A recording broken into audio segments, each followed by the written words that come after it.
Hi friends, అందరికీ నమస్కారం అండి. చాలామంది సెక్సువల్ ప్రాబ్లంతో బాధపడుతూ ఉంటారు. భార్య దగ్గర కానీ లవర్ దగ్గర కానీ అవుట్ అయిపోతూ ఉంటారు. తొందరగా స్ట్రాంగ్ అవ్వదు, గట్టిపడదు. దీనివల్ల డిప్రెషన్లోకి వెళ్తూ ఉంటారు. అలాగే ఎక్కువ హస్తప్రయోగం వల్ల కూడా ఈ సమస్య వస్తుంది. దానికి 100% సొల్యూషన్ ఈ మెడిసిన్ అనమాట, ప్యూర్ ఆయుర్వేదిక్. మీకు రిజల్ట్ అనేది 1 వీక్లో కొంచెం కొంచెం స్లోగా తెలుస్తూ ఉంటుంది వాడుతుంటే.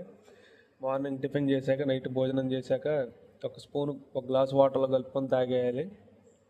దీనివల్ల నరాలు మొత్తం స్ట్రాంగ్ అయ్యి మంచిగా బ్లడ్ సర్క్యులేషన్ బాగా పెరిగి అట్లా మనకి టెస్టోస్టెరాన్ హార్మోన్స్ కూడా బాగా పెరుగుతాయి. అట్లా మనకి స్పెర్మ్ అనేది, వీర్యం అనేది కూడా బాగా తయారవుతుంది. వీర్య కణాలు కూడా పెరుగుతాయి, కౌంట్ కూడా పెరుగుతుంది, బాడీ వీక్నెస్ తగ్గుతుంది, నిద్ర బాగా పడుతుంది. మీకు శృంగార జీవితం అనేది మంచిగా ఎంజాయ్ చేస్తారు. మీకు ఈ సమస్య ఉంటే ఈ డిస్ప్లే మీద కనిపించే నెంబర్కి కాల్ చేయండి. మేము ఆల్ ఇండియాలో ఎక్కడికైనా కొరియర్ చేస్తాము. నమ్మకంతో కాల్ చేయండి.